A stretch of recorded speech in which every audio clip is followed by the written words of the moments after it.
And we are live. Hi, everyone. I'm Jessper Maquindang. And if you want to build a stronger team and a more effective company culture, you're in the right place. In each episode, we provide tips, strategies, and insights to help your business or company thrive. And today, we have a very special guest. And as we welcome our guest today, let's learn more about Dr. Cliff Freeman.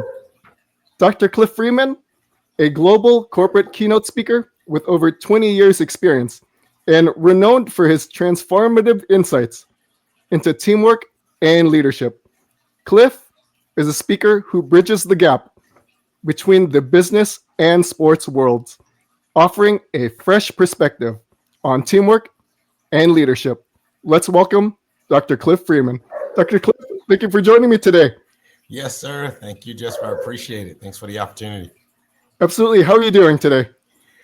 I am better than I deserve, man. I'm better than I deserve. Absolutely. Oh, wow. Tell me more about that. I don't deserve as good as I'm doing, man. I tell you, I'm glad to be alive. I'm glad to be. Things are exciting. Things are happening. So I'm excited, man. So I'm better than I deserve. I probably don't deserve to be this good, but I'm better than I deserve. That's awesome to hear. And I'm just super excited about today's topic, going from this idea of individualism to teamwork. And let's start by digging into the research that's out there. Tell me about the research in the field, Dr. Cliff. So the research is extensive, expansive. There's a whole lot to be said about the benefits of teamwork. I got two stats for you. One of them is a little bit. It's kind of a no-brainer, but it's interesting of who it's from. So we'll start with the second one first. So the first one, this is about corporate settings. In corporate settings, according to the Project Management Institute, companies with strong team collaboration are 5 times more likely to be high performing. Now, here's the key. Now, according to this research, companies that foster collaboration, not just teamwork, but collaboration amongst their teams, are more likely not only to meet their goals and objectives, but to outperform their competitors.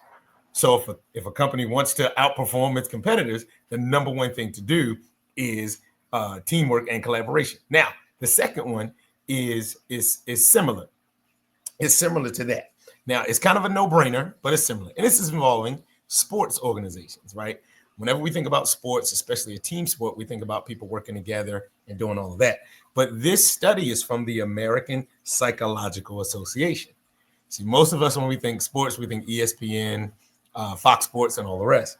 But the American Psychological Association says in sports teams that emphasize teamwork, not only are more successful, but their study found that teams with high levels of cooperation and trust are 20% more likely to win games and championships compared to teams that don't prioritize the aspects of working together. That because of that is why I say this. This is my line about teamwork. It's not talent, it's trust. I've got to be able to trust you in order for us to work together. So teams that do that, they're 20% more likely to win games. So I don't know any team that doesn't want to win any games. So, Oh, that's a big thing. And actually, on this topic, I did find some stats as well, and I want to get your thoughts. And okay, this is from a study from Stanford University, and it says that employees working in a team setting outperform individual workers by as much as 50% in achieving their goals. I wanted to get your thoughts on that. I 100% categorically agree. I agree wholeheartedly because if you've ever been in a corporate setting or what have you, it's one thing to try to accomplish projects and tasks all by yourself. Now, imagine if you're still trying to accomplish those same projects and tasks, but you've got a group of people that are working with each other to accomplish that task. I like to say there's an old African proverb that says, if you want to go fast, go by yourself. But if you want to go far, go together, right? So in that thought process is if we really want to do great, then it will behoove us to work together because you bring some things to the table that I don't have, and I bring some things to the table that you don't have. So I absolutely agree with that, 100%. Dr. Cliff, you just quite honestly, go ahead. I'm surprised it's not more than 50%. That's a good point. Right. And you just brought up one of my favorite proverbs. If you want to go fast, go alone. If you want to go far, go together. Yeah. The metaphor that I like to share with people is being on a hamster wheel. You can run on that 100 miles per hour, but are you Yes. really getting anywhere? But when Yes. you're working with a team, you have all these ideas and insights and perspectives to work with. So that's the metaphor I like to use. One of my favorite proverbs that you just brought up. Absolutely. Absolutely. It is that's a good analogy, looking at the hamster wheel, because you're going round and around and around. Many people kind of look at life in that aspect, right? Like I'm waking up at the same time. I'm going to get the same cup of coffee, to get in the same car, to go the same route, to go to the same job, to do the same work, to get off at the same time, to get in the same car, to go the same route, to go to the same home, and then go to sleep in the same bed at the same time, wake up tomorrow and do it all over again. Are you really getting anywhere? Not at all. If that's all you're doing, no. But if you work with somebody, you can go a whole lot further than you've ever imagined. Getting out of that hamster wheel. Yes, sir. Absolutely. And speaking of research, there's one more stat that I found, and it's from the Queen's University of Charlotte. And they found that 87% of employees are less likely to leave when they feel they're part of a strong team. I wanted to get your thoughts on that. So once again, I agree. The something that's interesting, and I'm gonna use a sports analogy. You can take an individual who recent news. I don't know if you watch football, if you're a football guy. The Cleveland Browns. Oh my goodness, and the guy's name just escapes me. Anyhow, Myles Garrett, I think. I can't remember. Anyhow, he wanted to Myles Garrett. He wanted to leave. The Cleveland Browns are not doing, they haven't done a whole lot. Yeah, they got a great quarterback, but the team is still losing. And he said this was his words to his agent, and his agent conveyed this to the team's front office. They said, look, I want to go somewhere where I can win. Period. I want to go somewhere where I can win. And then they said, well, if you stay here, we can build something and we'll give you a little bit more money too. But here's the biggest reason why he stayed, is because they were willing to work on something to get to the point where they were winning. Yes, the money was great. Yeah, the money was part of it, but he was excited about the fact that we were going to try to build some chemistry. The Philadelphia Eagles did the same thing. They told plenty of people, like, you know what, we weren't the best on offense, and we had a pretty good defense, but because we believed in each other to work together, guys were willing to stay. And a lot of times, especially in sports and in the corporate arena, when you have folks that are willing to work with you, it's easier to stay on the job than it is to leave. One thing about me in the military is, I served 7 years in the U.S. Army. People ask me, not all the time, but it used to when I first got out, people would ask me, do you miss it? And this was the same answer from other veterans as well. I miss the people, because you miss the camaraderie that you build up. You miss the friendships. You miss the battle buddies. You don't miss the garbage you got to deal with, but you miss those relationships. And when you have great relationships with your coworkers, your teammates, and those who are involved, no, not at all. You want to stay. You have no problem staying. People will often take less money if the work environment is better. Dr. Cliff, thank you for your service to our country. And I'm curious, share some examples of just great teamwork during your service in the military. Oh man. so many. One comes to mind in particular, the urgency of knowing to work together, right? The urgency of knowing to work together. I tell folks, I learned the benefit, and the major portion of it happened to me on September 12th, 2001. Everybody goes to September 11th, but for me, it was September 12th. I was in Korea. I was stationed in Korea. And being stationed in Korea, we're 13 hours ahead. We were there, and, we came down, and the details were, if you hear one horn, you just got to get up and go to wherever you need to be. It's a muster formation. We did that. First sergeant calls us, but he doesn't call everybody to attention like he normally does. He just says, everybody gather around me. And so we had heard about what was happening.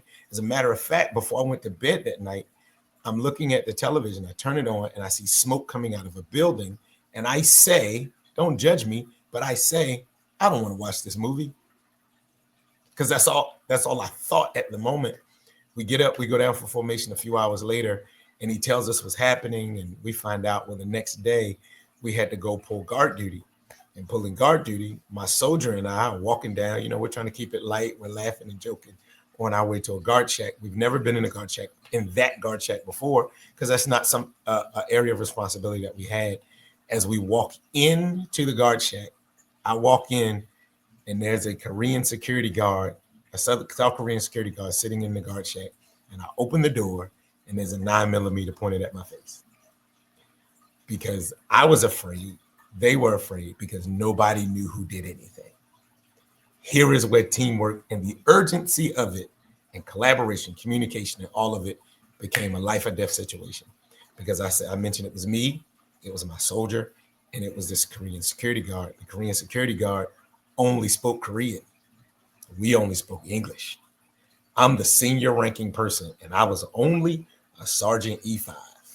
Only had 3 stripes. If anybody knows, I didn't have 6 or 9 or whatever. I was there, and I had to figure out how I was going to diffuse the situation. Had to use nonverbal communication. He's yelling at us in Korean. We're yelling at him in English, and put your weapon down, put your gun down, it's just like it was an intense situation. Life flashing before your eyes, the whole 9 yards. And I had to gain my composure in that moment. And in that moment, I look at my soldier standing to my right, and I begin to do like this to him. And I begin to lower my weapon as well, hoping that he would see we're not a threat. Because again, nobody knew who did anything. So he didn't know if we were coming in there to take his life. He didn't know anything. And so my soldier began to lower his weapon. I began to lower my weapon. He's still yelling at us in Korean, and we stopped yelling in English. We lowered our weapons. That nonverbal communication allowed us to collaborate to be able to diffuse the situation. Now, Jessper, I would love to be able to tell you that that was the end of it. We walked out of the guard shack and that was it, but we still had to pull our guard duty, and we sat in that guard shack for 90 minutes.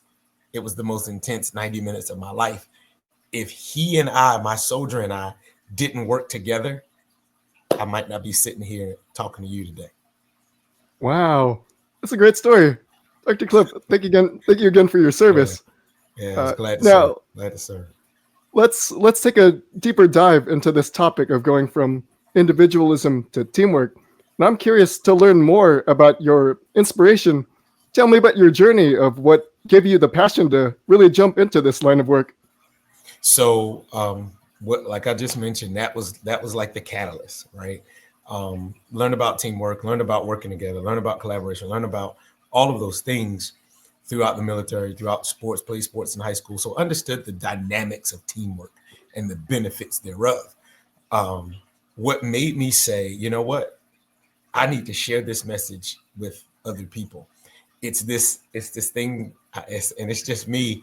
I love seeing somebody go from ignorance to knowledge. I love seeing someone go from not knowing something to knowing something. So in other words, I love teaching. I love sharing what makes things work. And even in my book, The Art of Contagious Teamwork, I write about how there are 5 simple strategies that you can start today that can help boost your team, that can help get your company better performance, profits, and productivity. What made me want to do this is I've seen so many, Jessper, I've seen so many organizations fall and falter and fail, whether they were corporate organizations, sports organizations, nonprofit, and all the rest, families. So many of them fail and falter all because people didn't want to work together. A lot of times people are willing to do things by themselves. They have no problem doing themselves. They trust themselves.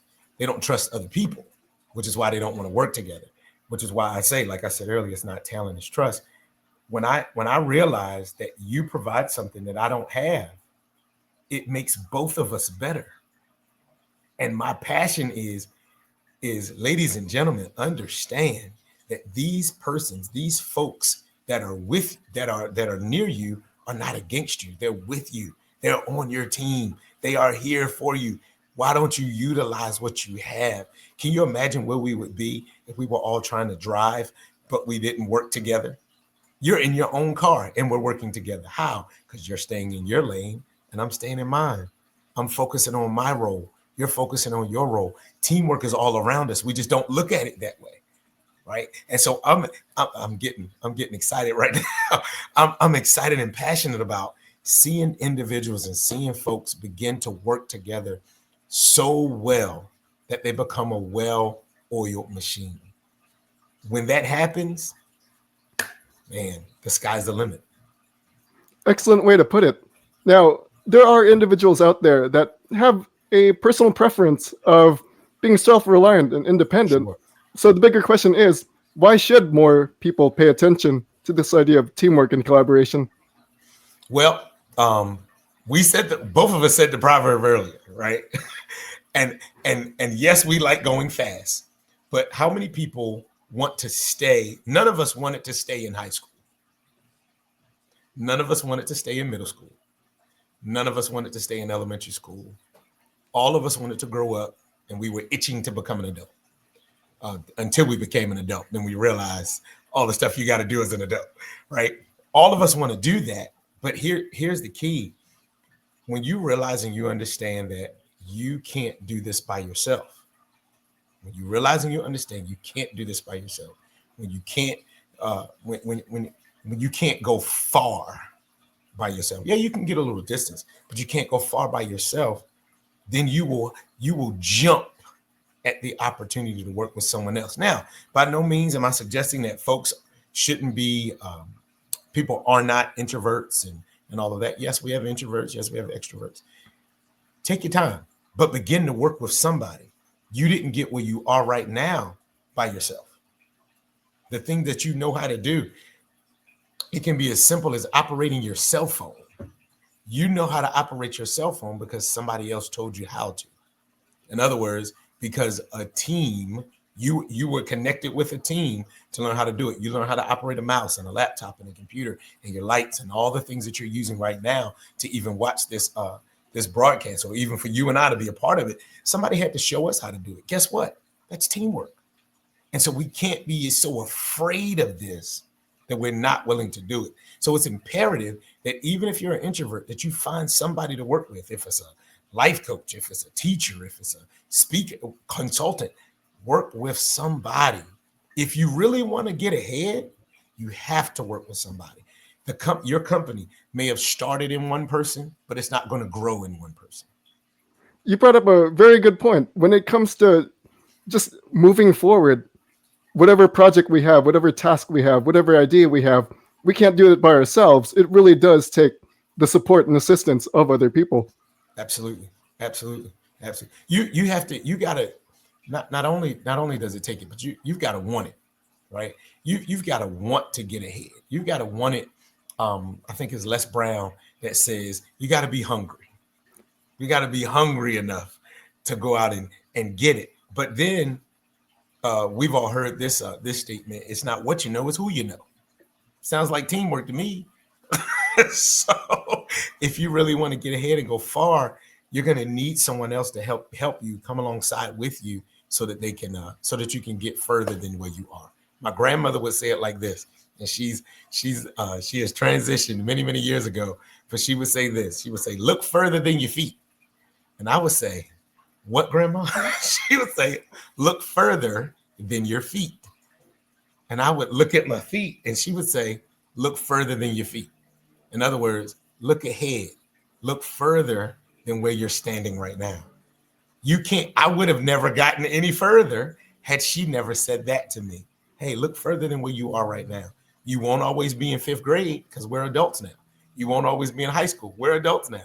You won't always be 20 because we're older now. But look further than where you are. Let somebody who either knows where you're going, they've either been there, they understand where you're going, they can help you get further than where you're going, they can help you do it better. Let me say it like this. We've all heard of Tom Brady. We've heard of LeBron James. We've heard of Kobe Bryant. We've heard of Michael Phelps. We've heard of Serena Williams. Heard of all these, Tiger Woods, and Roy McIlroy, who won the Masters yesterday, all these great athletes.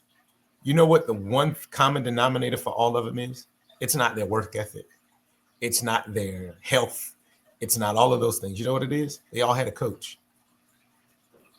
They all have somebody who watches what they do from the outside and helps them do what they do better. It's teamwork. Somebody either helping you do what you better, helping you do what you do better, coming with doing it with you, or somebody watching what you do and helping you do what you do better. Dr. Cliff, excellent insights. I was curious, when it comes to promoting teamwork, what are some common mistakes that people make? I think when it comes to promoting teamwork, some of the common mistakes are simply just saying, well, just go work with somebody. Just go work with anybody. No, that's not what you want to do. You want to work with the right person. Again, to that analogy, to that illustration, they all have a coach, but Serena Williams, when she was playing, had a coach for tennis, right? It would have done her no good to go get Bobby Flay to be her coach.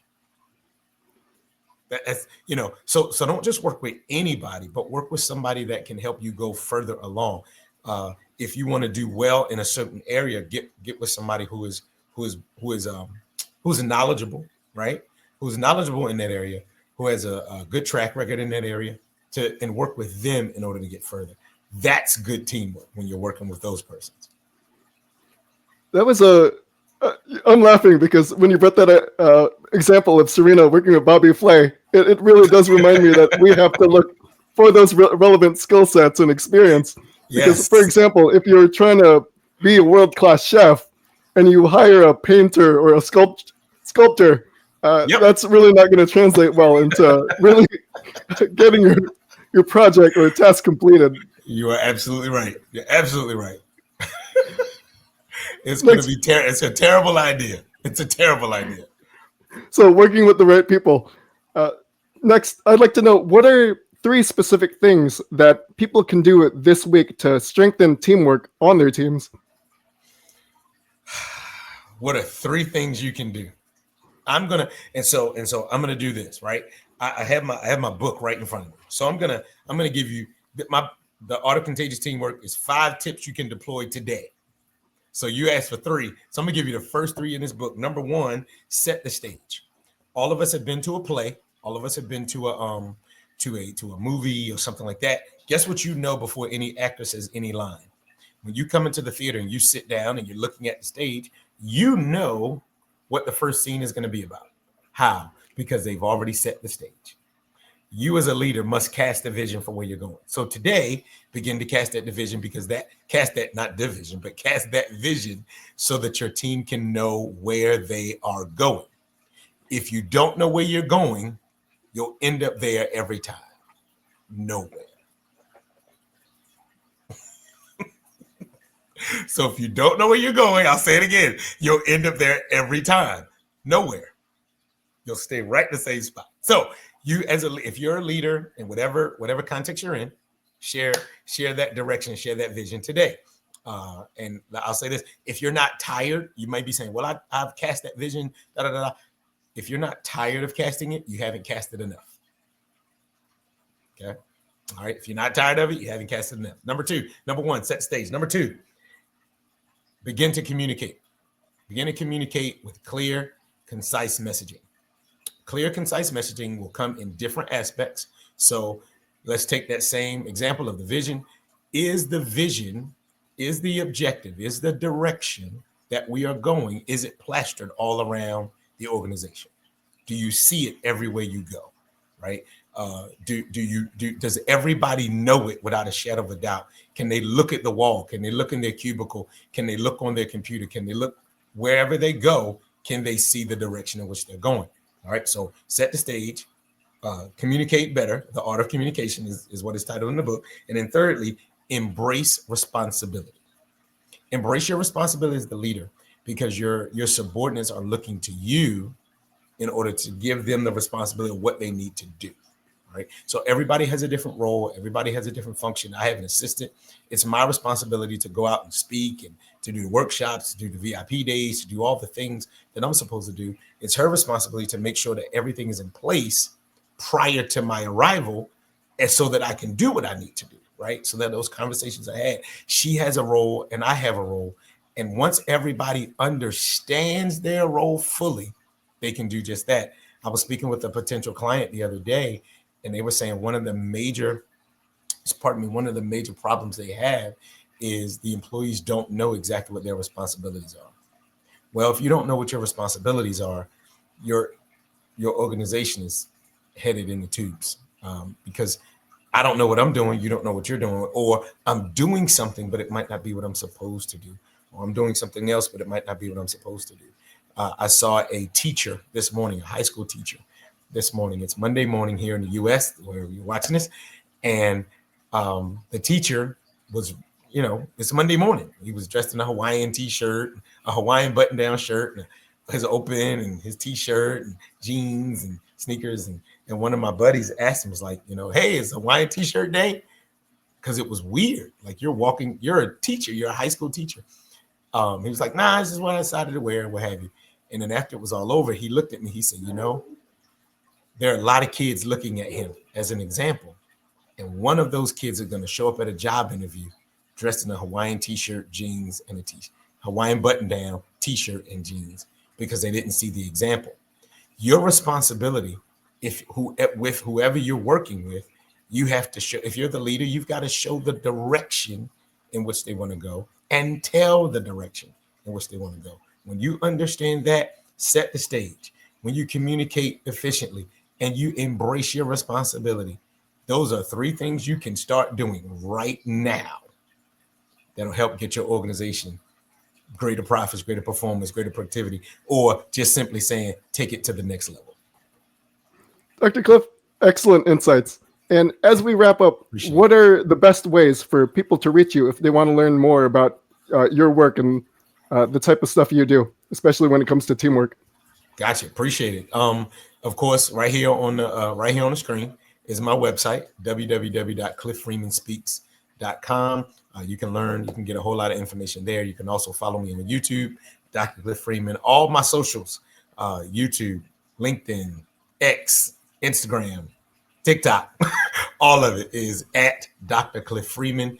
Yep, just like you see it on the screen, at Dr. Cliff Freeman. Yes, there's supposed to be 3 F's in the middle, CLIFF, at Dr. Cliff Freeman on socials everywhere. And if you go to the website and you're looking for some insights and things you can do, get the book, The Art of Contagious Teamwork. It's there. Simple, small read, only $20. I promise you, if you implement the things that are in this book, you will begin to see changes in the first 7 days. If you implement this, you will begin to see changes in the first 7 days. Very impressive. Dr. Cliff, before we go, your final piece of wisdom for our audience. Ladies and gentlemen, you have a responsibility to go further, to go farther. You cannot do it on your own. It's going to take a team. There's a story really, really quickly about Sean and Keisha. Sean had all of these marbles, and Keisha had sweets, and they like to play around with each other. And one day they decided they were gonna exchange, because he liked the sweets and she liked the marbles. And so the next day they went home and got, Keisha got all of her sweets and all of her cakes and everything, and Sean went home and got some of his marbles.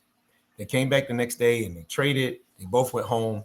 Later that night, Keisha enjoyed the marbles and went to sleep. And Sean is sitting there with the sweets and he can't sleep. And he thinks to himself, I hope she didn't give me some of her sweets like I gave her some of my marbles. Ladies and gentlemen, when you bring all of your marbles to the table, you will see your organization begin to go to the next level. Teamwork. It's not talent. It's trust. Dr. Cliff, great piece of wisdom. And to everyone out there, We truly hope you enjoyed our conversation.